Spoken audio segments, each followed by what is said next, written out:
Dr. Kasey Holland. Welcome to Thyroid Strong podcast. Excited to have you here.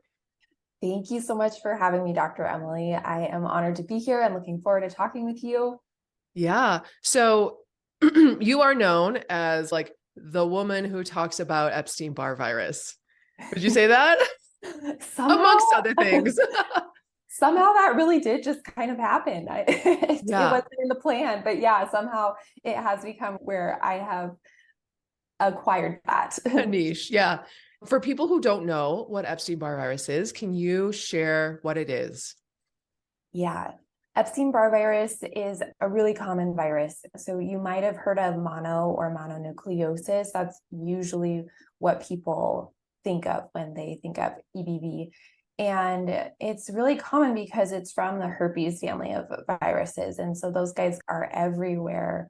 If you've ever had a cold sore or something like that, that's HSV1.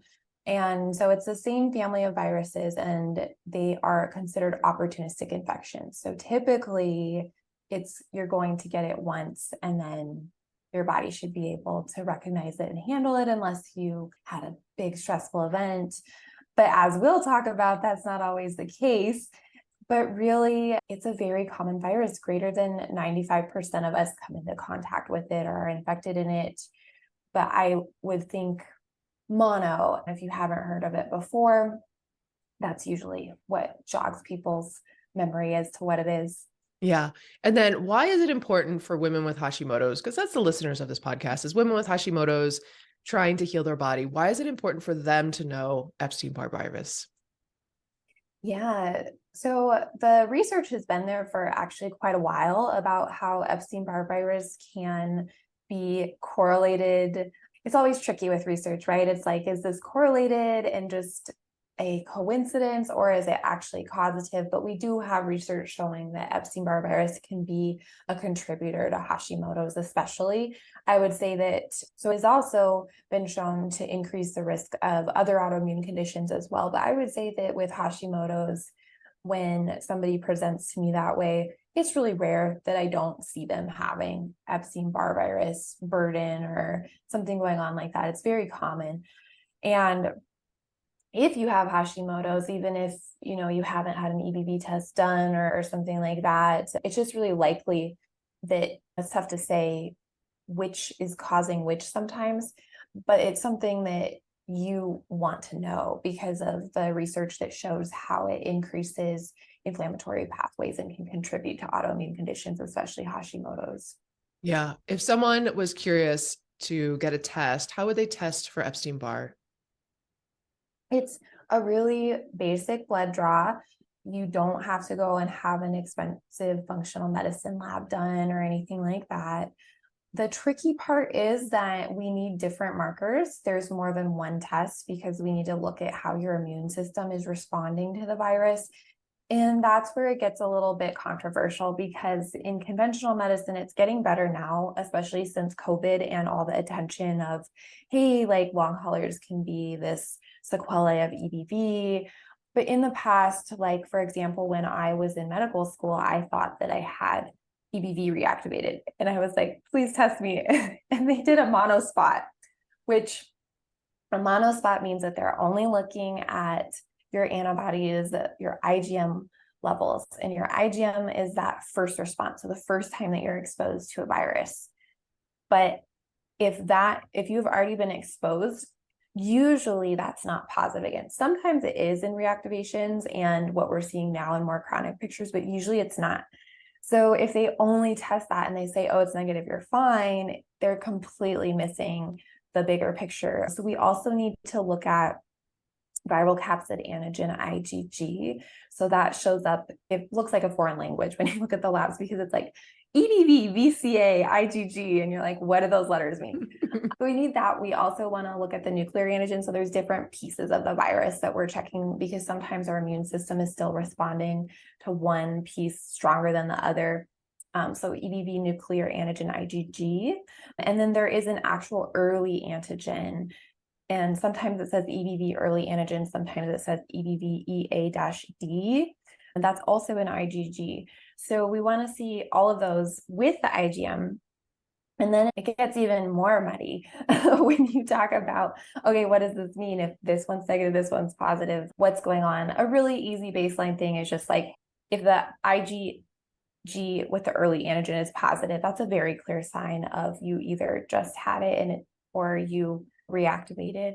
And then with the IgGs, my rule of thumb is if you have symptoms and it's greater than 100 times the upper limit of normal, which I see all the time, then it's probably a burden. So that's kind of how we look at that. But it can be very confusing, especially if the provider hasn't tested for that before.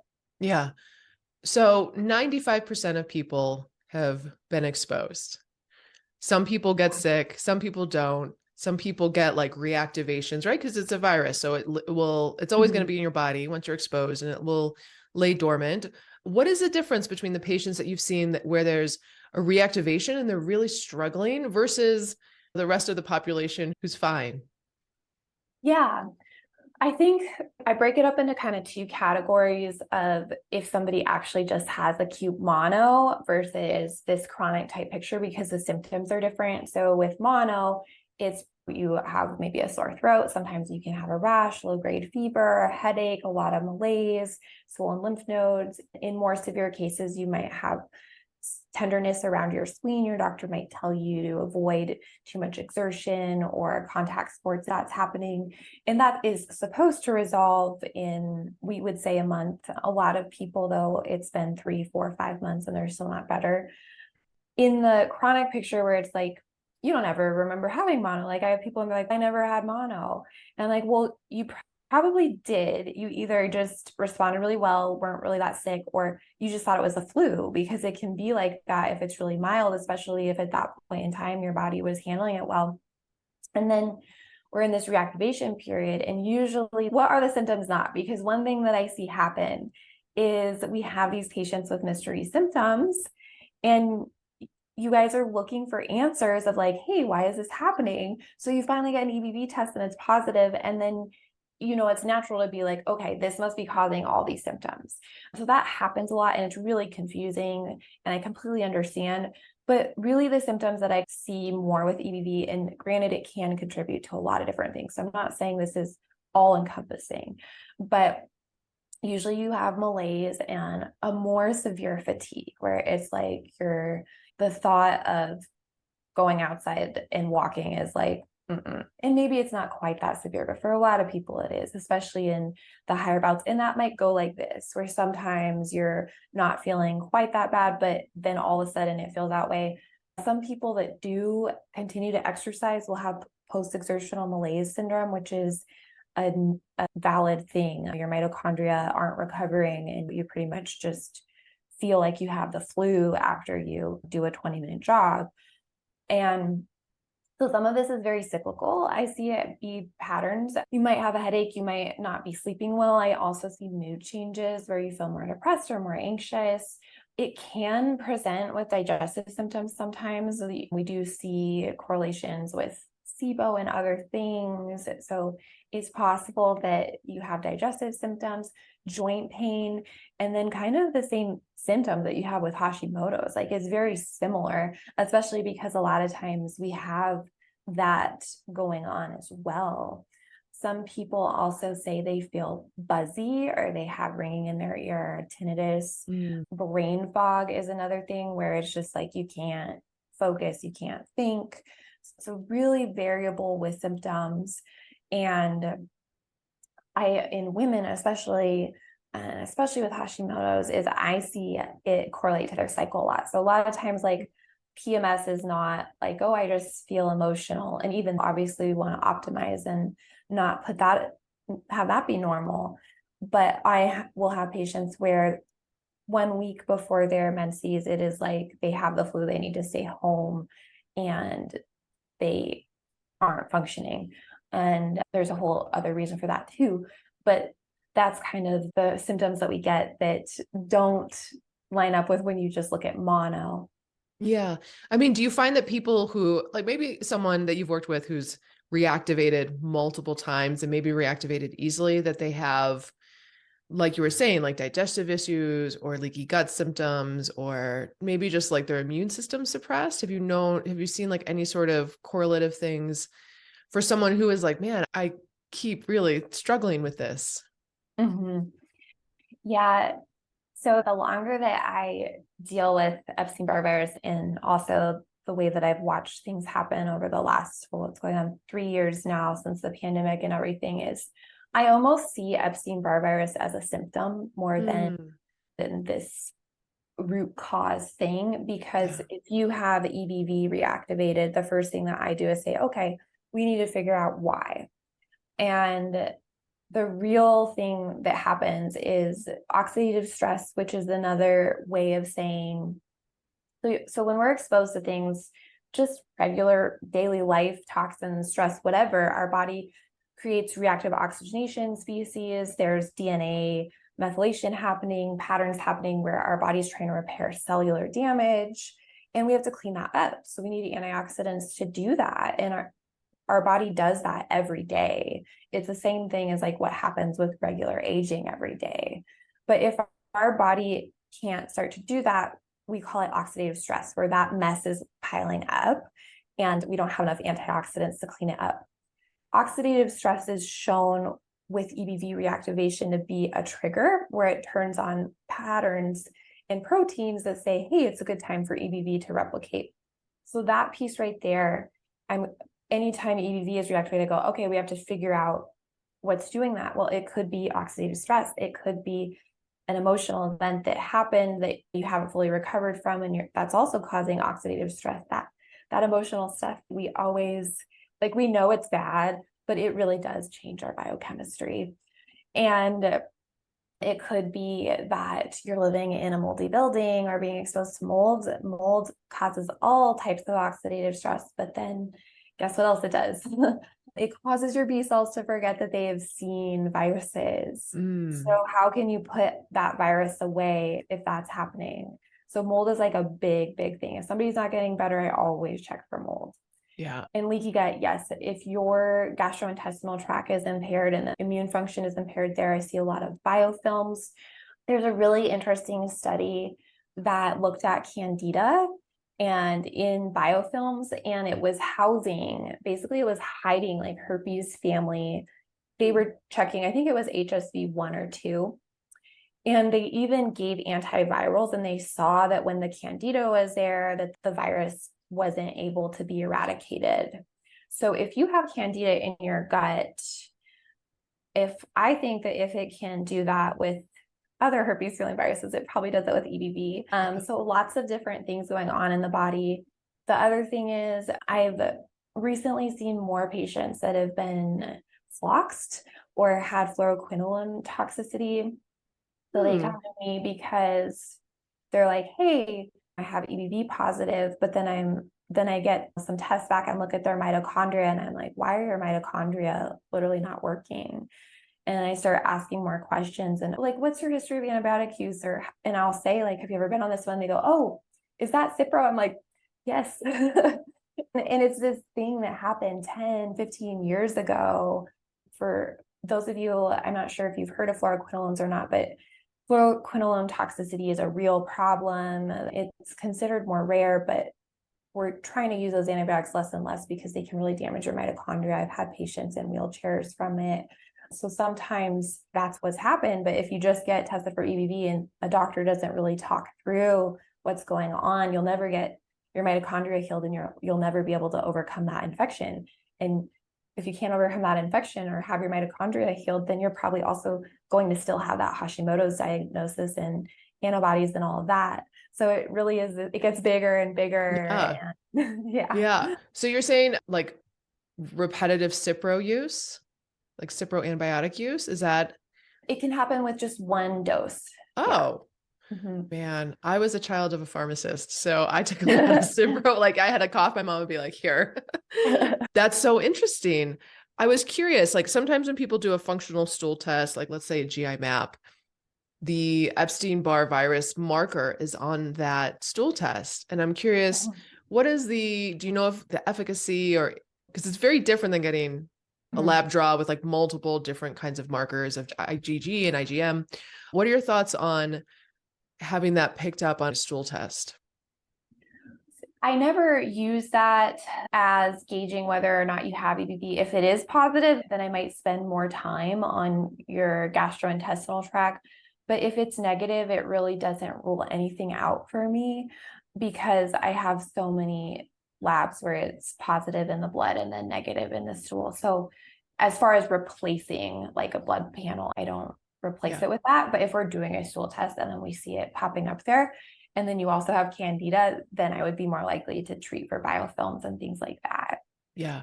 How does someone start to heal, right? Because it sounds like, as we talk about it, it's like this bigger approach, which is really just a more holistic approach and really trying to create a differential diagnosis of like, okay, which ones can we like tick off the list that are applicable or not applicable?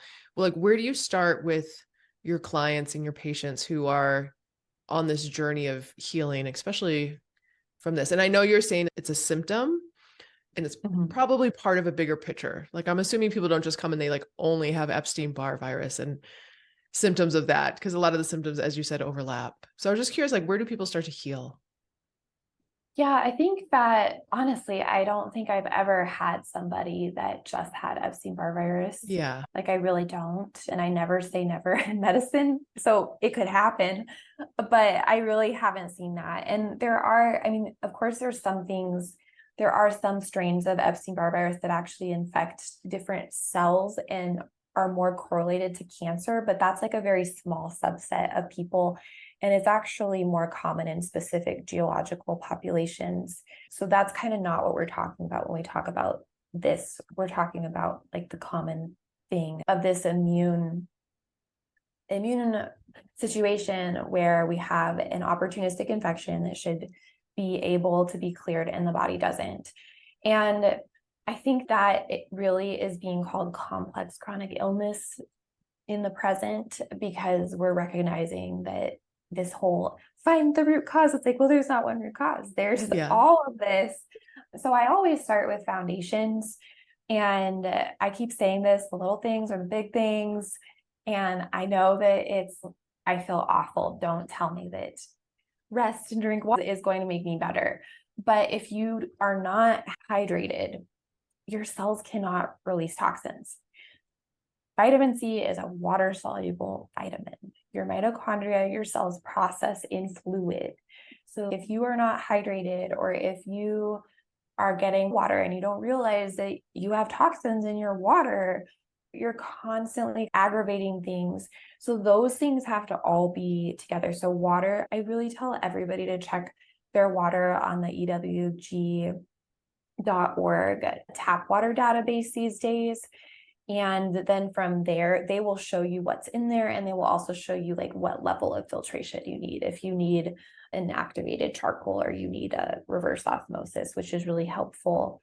And that alone is really, really important. If you are on reverse osmosis, just make sure that you're getting the minerals in there with it so that your cells can function. Your mitochondria are these little powerhouses that create all your energy, and they need water, light, and movement. So if any of those things aren't happening, it's not going to work. So you also need light. The mitochondria, it's really interesting. There's different complexes they have to bounce through, and there's different waves of light that activate those. So if you are waking up in the morning, like this is one thing that I struggle with. I'm like, oh, I got it. What's on the agenda today? So like I pull up but you do that before you're putting light outside in your eyes. Like we were not designed to do that as humans. And I don't even think we fully know how that could be messing with our immune function. I know it messes with our cortisol spike, which is responsible for helping filter our immune cells and get them ready for the day. So if you do that every day, that's a big deal. And then movement. So this is the really tough one because how do you tell somebody to move, which you're an expert at getting us moving and building muscle, and I love it. But like, how do you tell somebody that's fatigued to move?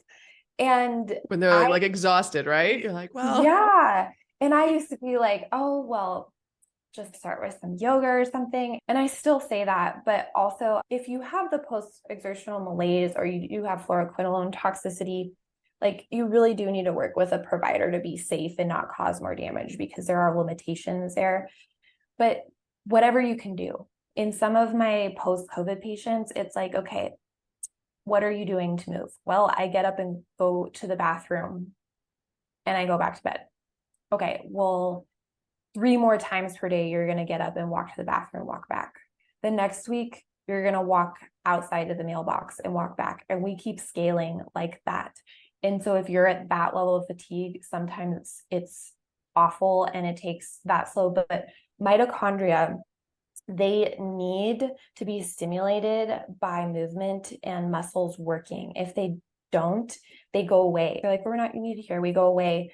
And so if we turn off those pathways, you're going to get weaker. Also think about blood flow.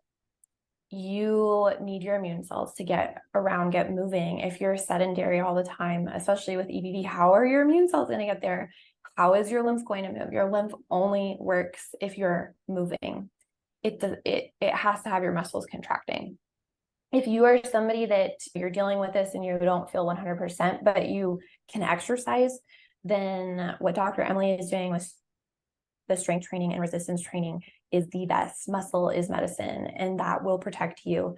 And then you will also build resilience and be able to handle things better. And we can take steps forward. So those foundations, if they are not there, you're not going to get better. You're going to spend money on IV vitamin C and you're going to do all these things and you're not going to get better. You might be better for a little bit, might feel better for a couple of days, but it's not going to last. It's almost like doing the basics, right? You're like, do the basics. And then once you start to, at least this is my interpretation, like enter into that journey of working on the harder things, like it will be challenging, but maybe it won't be so challenging as if you didn't do those little things, the basics.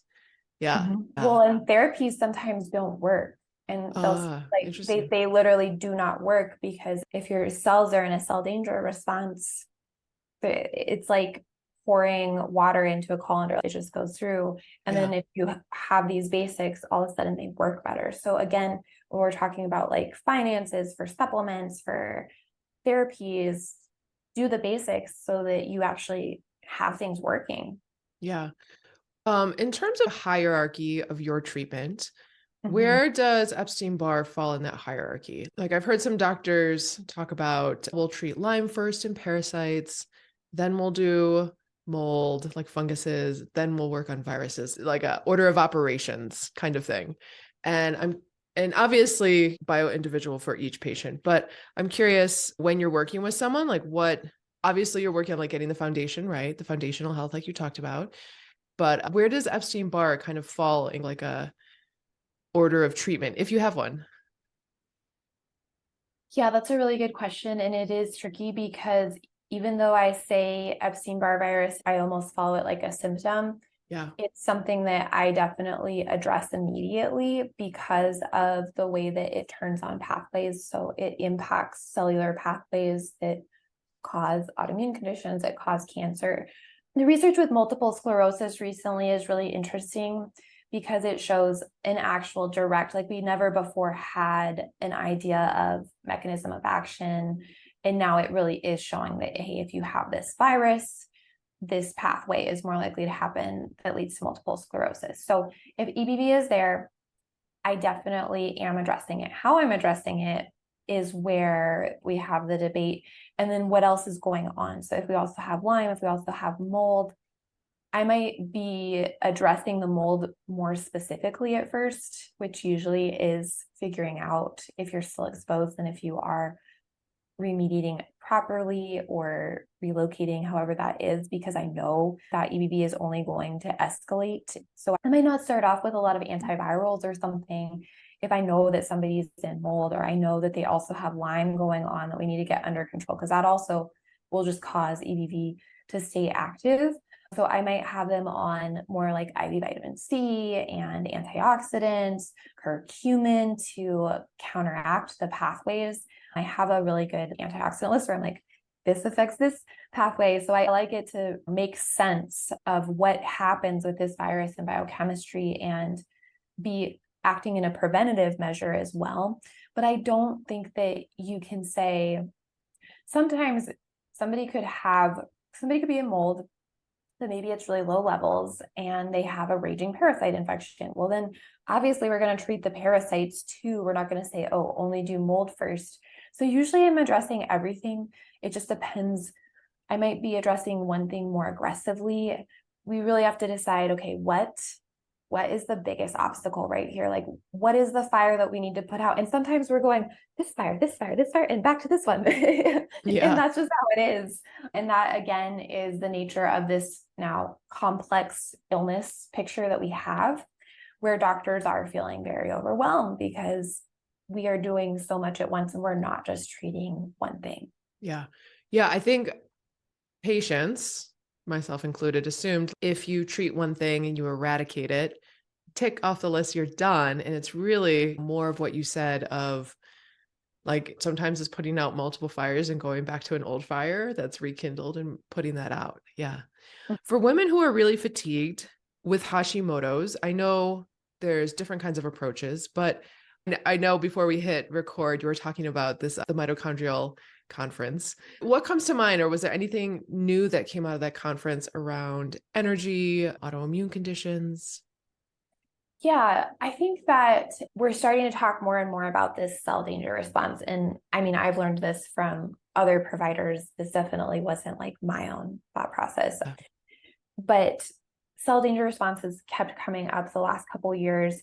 And basically, it's kind of like if there was a really good analogy at Dr. Paul Anderson's conference. I can't remember which speaker was saying this, or else I would definitely give them the credit they deserve.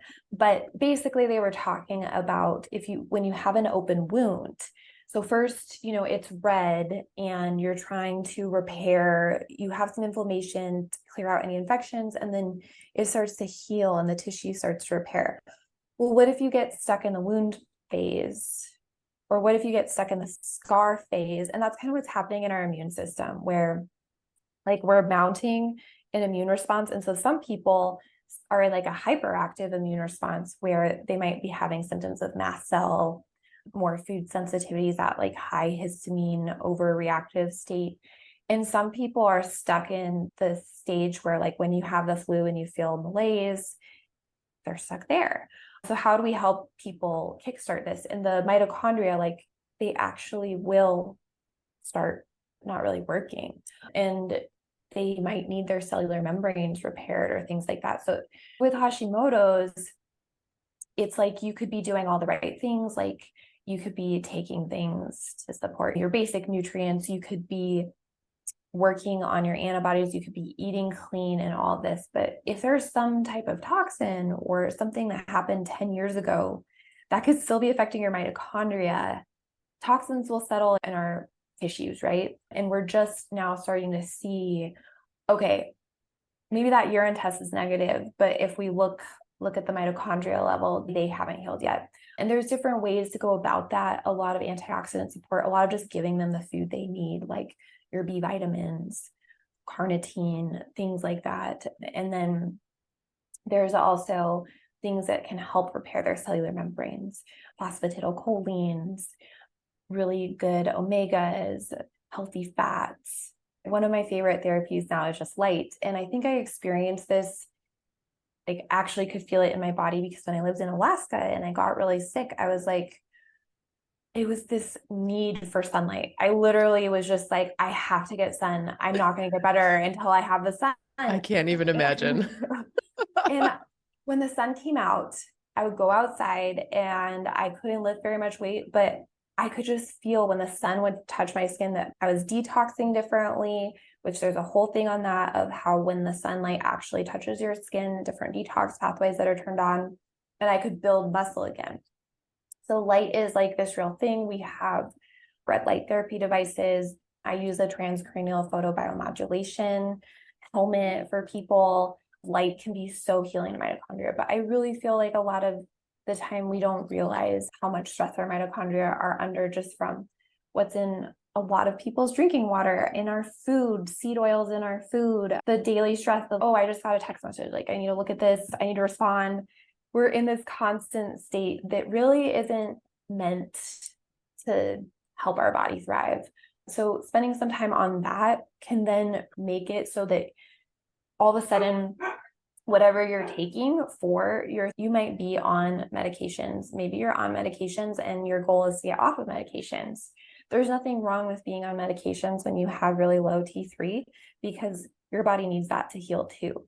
So that if you take a step back and heal some of those underlying things, then all of a sudden the T3 is working, you're healing more, and then you don't need as much. And then we make steps forward.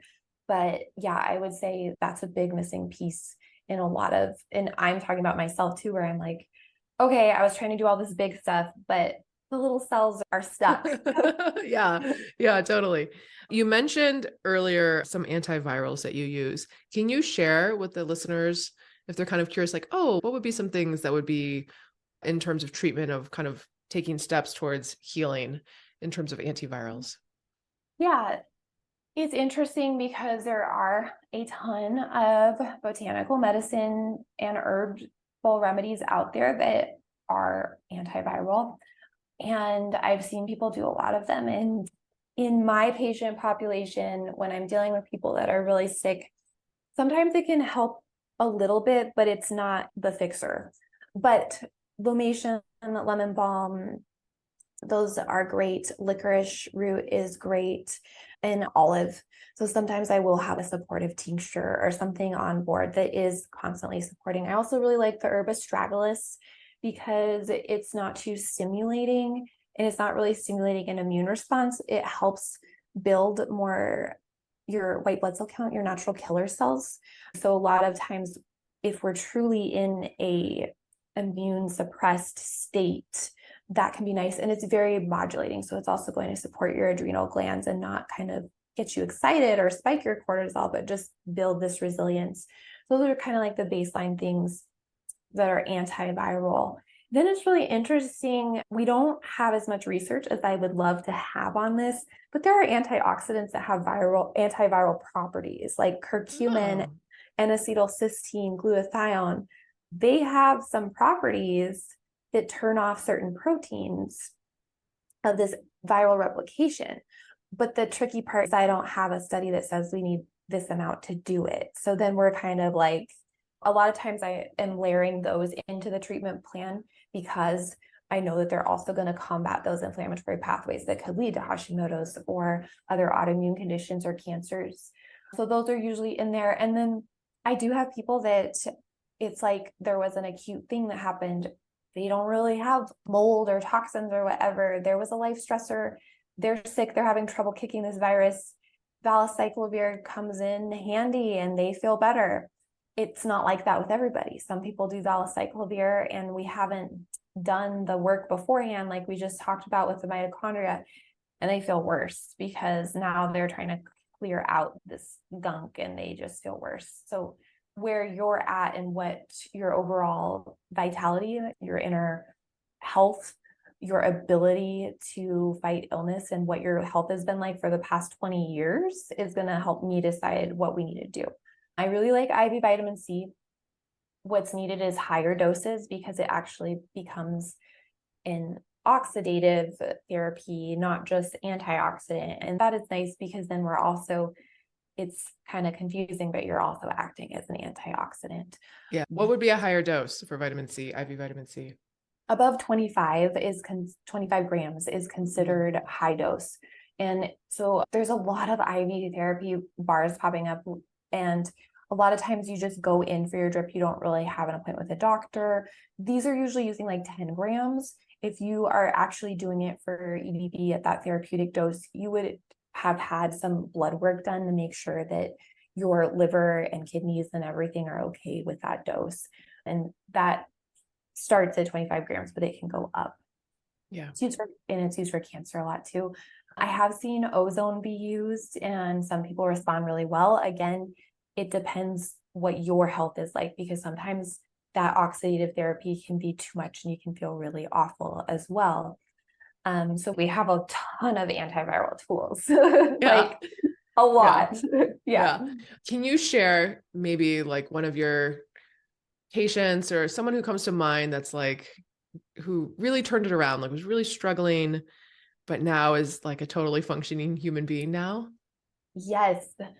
I had a patient and she definitely had really high EBV titers, but I was more concerned because I was seeing elevations in like her C-reactive protein, which is an inflammatory marker. And oh, I wish I had the labs in front of me, but there was a lot of like high signs of inflammation. I was very concerned about her overall health. She was having fluid in her legs and she felt puffy and she was just exhausted. Like she was struggling to carry out the day, which I mean, I've been there. I know what that's like. So we found mold and we started addressing that. And then I also worked on drainage with her. Really, before I did very many antivirals at all, we pretty much just did drainage. I gave her some minerals, humic and fulvic acid, that help also just dump toxins and mitochondria. We really did work on the mitochondria. And the other thing was that she was so fatigued that she couldn't exercise and she really wanted to lose weight. So that was happening too. And I'm trying to remember if she had thyroid antibodies or not, because I know we talked about her thyroid, but I can't remember for sure if she had thyroid antibodies. I feel like she did, but I don't want to just say it. Yeah. So I wish I had that in front of me. But yeah, so we did drainage. I would say that was about like 4 to 6 weeks. And then at that point too, she had been able to have a remediator come out and they completely cleaned her HVAC and everything. And she was doing better. Like she didn't feel as puffy. She goes, wow, I lost like 5 pounds in water weight from being in this hyper inflamed state. And then she started having a little bit of energy, but she was frustrated because she was like, I have some, but I still don't feel good. I don't know if I should start working out. I definitely am not doing enough to like lose weight. So then we did a little bit more of herbs with antiviral properties, and we did a lot of antioxidants and a lot of mitochondria food. We did carnitine, omegas, things like that. And then she was like, I am feeling better. I went to the gym. I am hiring a personal trainer. And I was like, yes. And then once she hired that personal trainer and we got to that point where she could exercise, that's when you know that things are working again. That's when you know your mitochondria are working. That's when you know that your adrenals are like talking at least to your thyroid. And then she just kept getting better and better. And I remember her saying to me, hey, like, when should I see you again? I was like, no. And it, it was like, you don't need me anymore. Yeah. So good. It was probably, I want to say I worked with her for like a year and a half. And it was probably about 3 months where we were seeing like, okay, you're feeling better, obviously, but 6 months where it was like, she was like, I feel good. And then she started dropping weight, and it was easy to drop the weight because her body was working again. It wasn't like, okay, here I go counting calories like religiously and really slogging through it. Yeah. I love that. And I love the perspective of how long it took to heal. Cause I think a lot of women are like, 3 months, why aren't I all better? It's like, well, how long have you been sick? It's probably going to take much longer. I love it. Thank you so much for sharing. Where can people find you and where can people work with you? I know you have a new clinic that you just opened. Yeah. Very exciting. I'm really excited to have a brick and mortar place where I can do these light therapies and things that we're talking about. So that is Innate Naturopathic. We're in Big Fork, Montana. Big Fork is a adorable, sweet place to just relax. It's wonderful. You can hear the river running by the office. It's great. I also do virtual telehealth. You can find me at drkaseyholland.com for that. And I have a couple free webinars. Like if you at least just want to get on the email list, every couple months I send out a webinar going through what I was talking about with the labs and just helping people understand that, because that is so needed and that's something that I can easily provide. But yeah, that's where you can find me. Thank you for having me. I really enjoy this and I appreciate your work and love to see women building muscle. Yeah. I'm down in Colorado. You're right up there. Straight shout out. Maybe I'll visit one day. Yeah. That'd be awesome. Well, thank you so much. And I'm so excited, for your new clinic, because it is a labor of love. It's like another child. Yeah. Yeah. And I'll drop all those links into the show notes. Okay. Sounds good. Thanks.